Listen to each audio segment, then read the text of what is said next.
P.S. Does supersizing or growing your business have you at your wits' end? Sharon Horne-Ellstrom here, Supersize Your Business, and our idiom expression today is at your wits' end. This is a really old expression. It comes from the 1300s. William Langford used it in his poem Piers Plowman in 1377. I think it was between 1370 and 1390 or something that he shared this poem, this work. And what it means, of course, is to be completely puzzled or perplexed by something, not knowing what to do next.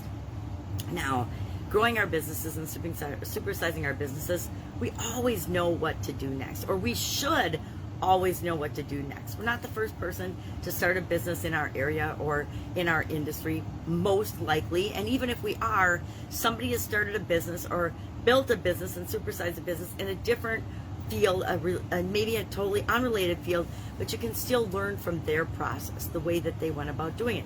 There's only a couple of handfuls of ways to supersize and grow and really scale our businesses, but we like to make things really complicated. We human beings, especially with business owners, tend to complicate things and make them harder than they have to be. I was a queen of making things harder than they had to be, and I finally learned that if I use effective problem solving, if I get good at decision making, because they're not the same thing.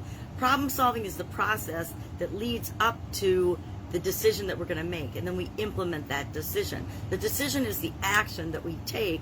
We decide that we're going to do something or what we're going to do. Well, what is effective problem solving? It's just a 7-step process. I used to teach this in corporate America. And then there's, of course, some problem solving, I've got a cold, I caught a cold from my granddaughter. Problem solving skills that will help us to be more effective, to help us more easily and effectively solve problems. So what are some of those skills? Let's talk about that first, and then we'll talk about the 7-step process so that you know what to do in any given situation. So you always know what to do. We like to tell ourselves we don't know what to do because it gives us time and actually lets us procrastinate and buy time to push off the decision. So what are some skills that will help you to solve problems? Number one, active listening.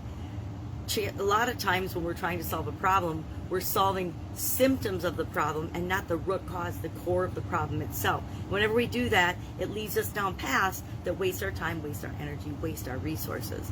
So active listening. Listen to people that are involved with the situation and the problem so that you get a clear picture of what's really going on.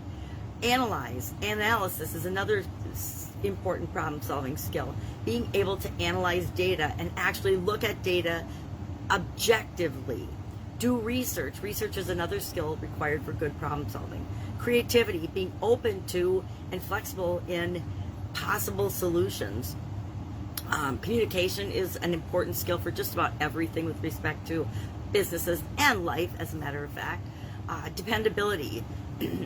Skills in problem solving. Can people depend on you? If you say you're going to do something, are you going to actually do it? Decision making, of course, is a problem solving skill. Actually deciding and then taking action. And then team building is also a skill that can really aid in problem solving. We often get better solutions, although they might take a little longer to come to, from a team of people than we do by deciding on our own, or by our boss deciding on his or her own.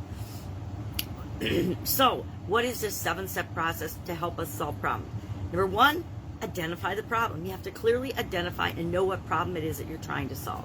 Number two, you want to analyze and look at the problem, again, breaking it down and trying to make sure that you've got a clear picture of what the situation is. Number three, you want to be able to describe the problem. Describe the problem so that you understand exactly what problem you're trying to solve. Because sometimes when we are identifying and analyzing the problem, we realize that we don't just have one problem. We may have 3 or 5 or 10 or 20 problems that need to be solved. But step 4 is to look for the root cause. If we pick one problem, we look for the root cause of that problem. Now, what's awesome about finding the root cause and solving that, often it takes care of those 3 or 5 or 10 or 20 problems that we think are problems, that if we go all the way back and we solve the root, fix the process or the thing that's broken, it often eliminates many of the other problems that we're seeing symptoms of or we're dealing with.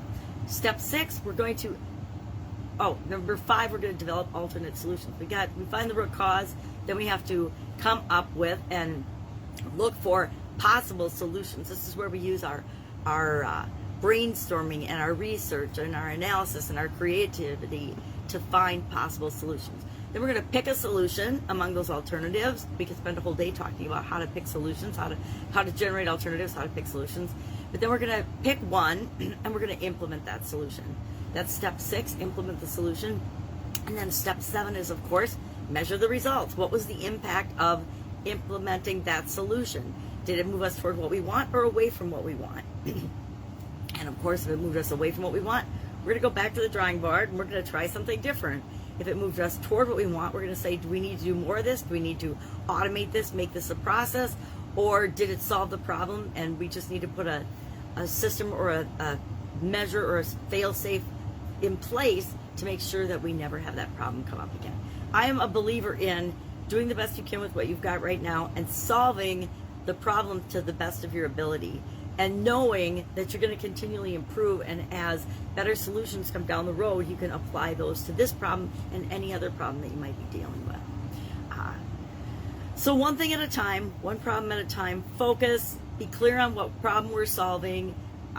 This is very similar to the SOAP framework that I'm sharing in the Get Up and Go Challenge, a simplified version of it, of course. Situation, what's the situation now? What do you want to be?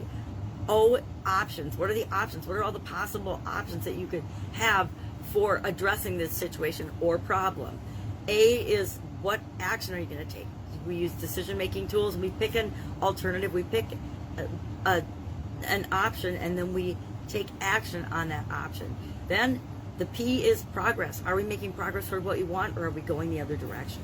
And when we install that framework in our subconscious, dealing with changes and challenges and problems and situations that are difficult for most people become automatic and easy for us. So love to know your experience with At Your Wits End. Have you been at your wits end? I used to be frustrated and at my wits end a lot, and I realized that if I worked on my mindset and if I looked at things differently, I didn't have to be frustrated and I didn't have to be at my wits end. That was when I applied the problem solving process to myself and my own thinking and my mindset.